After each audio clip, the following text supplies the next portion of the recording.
Hello everyone, welcome to my YouTube channel M selection. और आपका बहुत बहुत स्वागत है आपके यूट्यूब चैनल एम सिलेक्शन में। और आज हम लोग बात करेंगे पॉलिटी में। जैसे आपको मैंने अभी प्रस्तावना का टॉपिक दिया कि प्रस्तावना कैसे रीड की जाएगी, कैसे उसको याद किया जाएगा और कि उसमें किस टाइप के क्वेश्चंस बनते हैं। तो ये मैंने आपको जो भारतीय संविधान की प्रस्तावना है उसके बारे में एक छोटी सी आपको वीडियो या जानकारी दी है। अब हम बात करेंगे तो जो हमारे अनुच्छेद हैं भारतीय संविधान में, जो अनुच्छेद हैं, कितनी अनुसूचियां हैं, ठीक है, जिसे हम शेड्यूल कहते हैं, कितने आर्टिकल हैं, उन सारे चीज़ों पे एक एक करके हम डिस्कस करेंगे। तो सबसे पहले अब मैं बता दूं आपको कि आपको जब आप अनुच्छेद जो 1 से 4 यानी कि भाग 1 आप पढ़ेंगे जिसमें संघ और राज्य क्षेत्र हैं, इसके बारे में जब आप पढ़ेंगे तो इसको पढ़ने से पहले आपको अनुसूची भी पता होनी चाहिए कि किस शेड्यूल में क्या लिखा हुआ है, तभी आई थिंक आपको चीज़ें समझ में आएंगी। जैसे कि हम बात कर लें कि आर्टिकल 1 हमारा कहता है भारत राज्यों का संघ है। तो जब भारत राज्यों का संघ है तो ये कहाँ पे मेंशन है कि ये चीज़ें बोला गया है।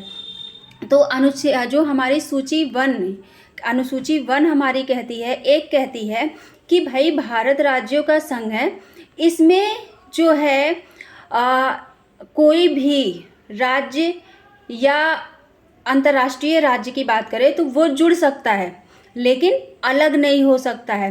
भारत में एक बार जिसका विलय हो गया वो दोबारा वापस नहीं जा सकता है।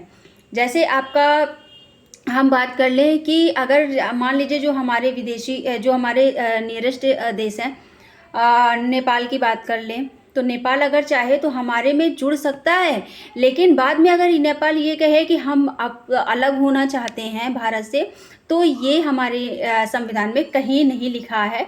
तो आपको बता दूं कि ये हमारी अनुसूची 1 कहती है कि इसमें जितने भी राज्य क्षेत्र हैं, जो भी चेंजेस होंगे वो सारी क्या हमारे जो भी परिवर्तन होगा वो हमारी सूची 1 में परिवर्तन होगा। और हम जो भी बदलाव यानी कि अगर हम राज्य क्षेत्र की बात कर लें, जो भी जोग्राफिकल अगर एरिया की बात कर लें या फिर सीमा की बात कर लें या किस राज्य से एक सीमा लगेगी या राज्य का नाम में परिवर्तन, ये सारी चीज़ें जो भी होंगी वो हमारी सूची 1 से होती हैं। ये सारा विवरण हमारी सूची 1 में पूरे प्रॉपर लिखा हुआ है कि भाई अगर राज्य में कोई भी चेंजेस होते हैं लेकर उसके नाम में परिवर्तन या फिर उसमें बंटवारा या फिर नए राज्य की स्थापना, वो सारी चीज़ें क्या हमारे सूची 1 में दिया गया हुआ है। ठीक है, तो सबसे पहले हम सूची के बारे में पढ़ लेते हैं, देन उसके बाद हम आर्टिकल स्टार्ट करेंगे कि आर्टिकल हमारे क्या हैं, ठीक है, और क्या कहते हैं। तो आपको जल्दी समझ में आएगा और इसी में भी आपको अनुसूची भी याद हो जाएगी। अच्छा, आपने देखा होगा कि जब हमारा देश आज़ाद हुआ था उस टाइम पे हमारी अनुसूचियाँ कितनी थी? 8 थी। अभी वर्तमान टाइम में, प्रेजेंट टाइम में अगर हम बात करें तो हमारी कितनी अनुसूचियाँ हैं, कितने शेड्यूल हैं? तो 12 हैं, यानी कि 12 शेड्यूल हमारे हैं। तो हम अभी को लेकर चलते हैं कि हमारे संविधान में कितनी अनुसूची हैं? 12। भाग कितने हैं? 22। कितने पार्ट हैं? 22 पार्ट, 22 पार्ट्स हैं। और शेड्यूल हमारे कितने हैं? 12 हैं। और आर्टिकल की अगर हम बात कर ले कि टोटल हमारे संविधान में कितने आर्टिकल हैं, तो हमारे कितने अनुच्छेद हैं? तो 395 हैं, यानी कि 395 हमारे क्या हैं? आर्टिकल हैं। ठीक है, अब इन सारे आर्टिकल की हम एक एक करके एक्सप्लेनेशन करेंगे, एक एक भाग को लेकर चलेंगे। फिलहाल तो अभी हम यहाँ पर शेड्यूल की बात कर लेते हैं। ठीक है, तो जैसा कि हमने आपको शेड्यूल में बताया कि जो हमारा शेड्यूल 1 है, अनुसूची 1 है, वो क्या कहता है। ठीक है, अब हम बात कर लेते हैं अनुसूची 2 की कि अनुसूची 2 क्या कहता है। ठीक है, अनुसूची 2 कहता है कि इसमें जो है क्या है आपके वेतन, ठीक है, या फिर जैसे कि जो भी हमारे गवर्नमेंट अधिकारी हैं, जो पदाधिकारी हैं, उन सबके यहाँ पर वेतन या भत्ते या फिर सैलरी की बात की गई है कि किसको कितनी सैलरी मिलेगी। ठीक है, जैसे हमारे जो राष्ट्रपति जी हैं आदरणीय, और जो हमारे बात कर लें कि जो हमारे उसमें जैसे जज हैं, हाँ, इन सब की जो सैलरी की बात है वो हमारे किस सूची में दिया गया है, हमारे सूची 2 में दिया गया है। शेड्यूल 2 में उनकी सैलरी की बात की गई है कि भाई आपको इस काम के लिए इतनी सैलरी निर्धारित की गई है।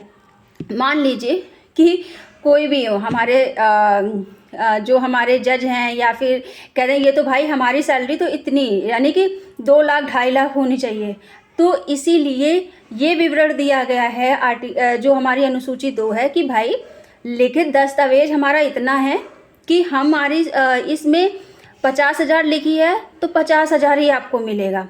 ठीक है, ना उससे 1 रुपये ज़्यादा ना 1 रुपये कम। ठीक है, तो हमारी सैलरी का ये मैंने एक एग्जाम्पल दिया है, इसको सच ना मान लीजिएगा। ठीक है, ये जो लेकिन जो अभी जो मैं एक्सप्लेनेशन दे रही हूँ वो सही है, एग्जाम्पल मैंने एक अपने तरीके से दिया है कि आपको इस तरीके से सैलरी का जो भी विवरण है, जो भी मेंशन की गई है सूची 2 में कि इतनी सैलरी इस पद के लिए निर्धारित की गई है, वो सैलरी उनको मिलती है। ठीक है, अब हम बात कर लेते हैं कि सूची 3 में हमारे क्या है, शेड्यूल 3 में।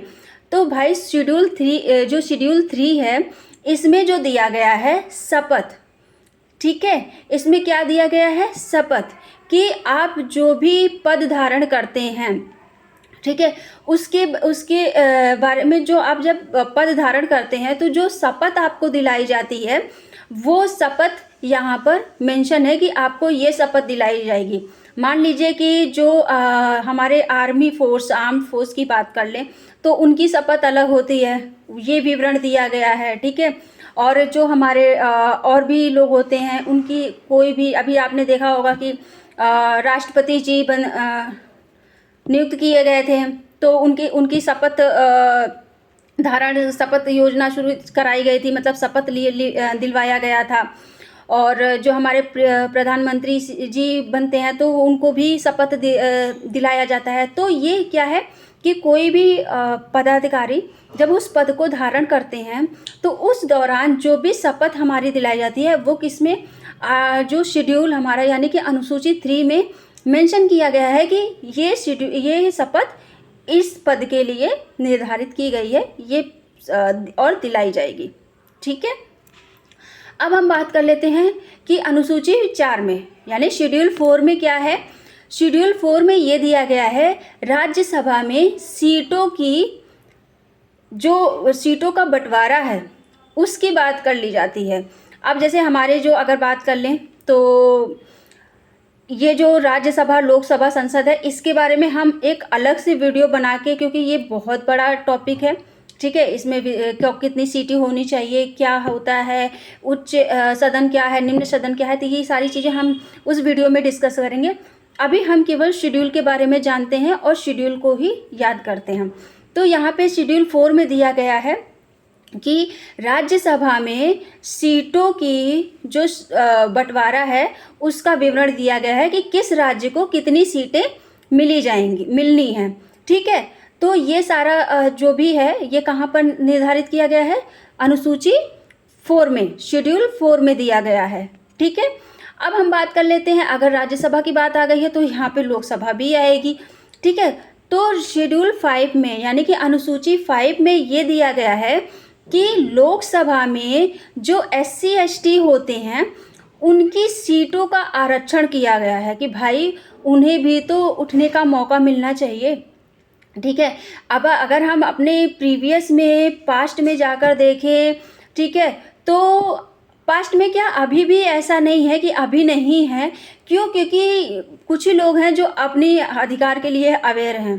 ठीक है, और कहते हैं ना कि एक के से तो कुछ नहीं होता है। अगर आप अपने लिए, अपने अधिकार के लिए नहीं जागरूक हो सकते हैं तो फिर आप किसी चीज़ के लिए जागरूक नहीं होंगे।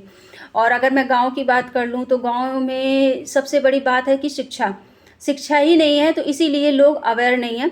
तो चलिए, ये पार्ट तो एक अलग हो गया। अभी हम लोग बात कर लेते हैं, डाइवर्ट नहीं होना है, हमें लर्न करना है।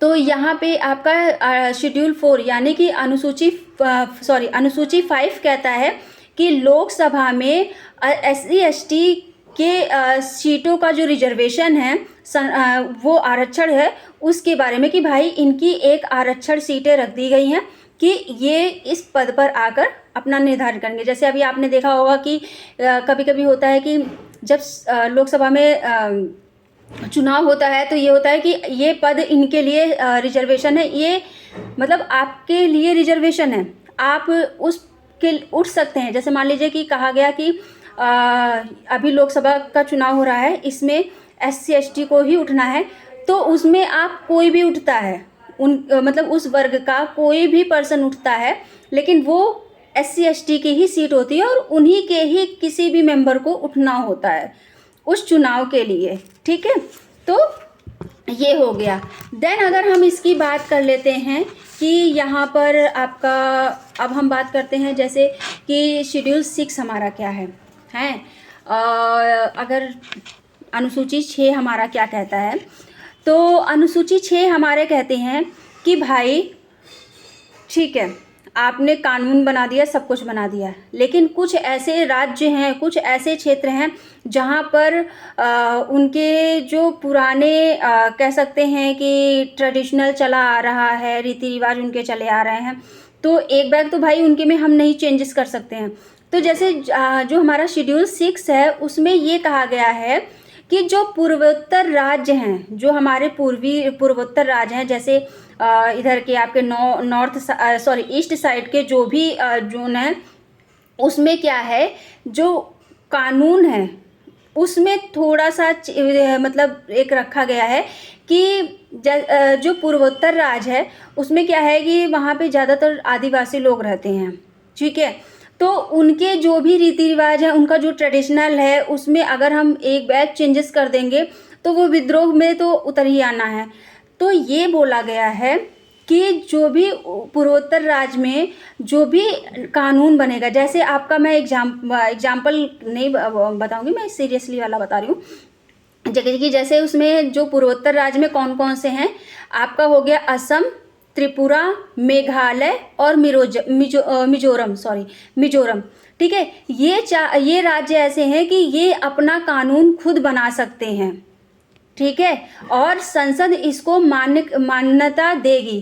क्यों? क्योंकि देखिए वहाँ पे ज़्यादातर लोग आदिवासी हैं, और वहाँ पर एक चीज़ बहुत अच्छी चीज़ है कि वहाँ पर ना मेल फीमेल का जो एक भेदभाव है, जो हमारे नॉर्थ साइड में ज़्यादा चलता है, वो वहाँ पर नहीं है। वहाँ पर इक्वलिटी है कि अगर बॉयज़ काम कर रहे हैं, बाहर जा रहे हैं या कोई भी चीज़ पार्टिसिपेट कर रहे हैं, तो उसको गर्ल्स को भी करना है। ठीक है, और उनके एक चीज़ और है कि भाई वहाँ पर ये भी है कि सबसे पहले कि आप जंगल नहीं काट सकते हैं, जो भी है वहाँ की शोभा उसी से ही है। तो ये हुआ कि आप अगर हमारे उसमें इंटरफेयर करेंगे तो प्रॉब्लम तो होगी ही होगी ना। क्यों? क्योंकि एक टाइम से वो उस चीज़ को अपने ट्रेडिशनल में लेकर आए हुए हैं, तो अगर अचानक में चीज़ें चेंजेस होंगी तो दिक्कत तो होगी ही होगी ना। तो वो कहीं ऐसा ना हो कि विद्रोह का काम करे। तो इन्होंने यही बोला कि जो ये राज्य हैं, जैसे आपका मिजोरम हो गया, त्रिपुरा हो गया, मेघालय हो गया, असम हो गया, ये अपना कानून बना सकते हैं और संसद भी इनको कानून बनाने का अधिकार देती है और उसे वो एक्सेप्ट भी करती है। तो आई होप आप लोगों को ये शेड्यूल जो अभी मैंने 6 शेड्यूल तक बताए हैं वो आपको पसंद आए होंगे, और एक नॉलेज के लिए मैंने चीज़ें बताई हैं। आई नो दैट कि आपको अभी मैं केवल एक वर्बली चीज़ें बता रही हूँ और ना आपके साथ कोई पीपीटी शेयर कर रही हूँ, ना पीडीएफ, नहीं पीडीएफ मैं शेयर कर रही हूँ। पीडीएफ आपको इसी टेलीग्राम चैनल पे अपलोड हो जा रही है, तो प्लीज़ आप टेलीग्राम चैनल भी ज्वाइन कर लीजिए, वहाँ से आपको पीडीएफ मिल जाएगी। और एक जो नॉर्मल भाषा में है ना, उसको भी अगर आप लोग जैसे अभी ये मेरी वीडियो सुनकर आप लोग पढ़ेंगे तो मुझे लगता है कि जल्दी समझ में आएगी। ठीक है, तो आपको अगर कोई और डाउट होता है या कोई भी क्वेरी है तो प्लीज़ मुझे कमेंट सेक्शन में ज़रूर अपने क्वेरी को, अपने डाउट को मेंशन करिएगा, मैं सॉल्व करने की कोशिश करूँगी। और अगर कोई और आइडियाज़ हैं आपको कि किस टाइप के टॉपिक और लाने चाहिए, तो वो भी आप मुझे कमेंट सेक्शन में कर सकते हैं, जिससे मैं आप लोगों के लिए और भी टॉपिक लेकर आऊँ। और चलिए, तो प्लीज़ मेरे चैनल को सब्सक्राइब कर दीजिए, लाइक कर दीजिए एंड शेयर कर दीजिए। Thank you so much. Bye bye, take care.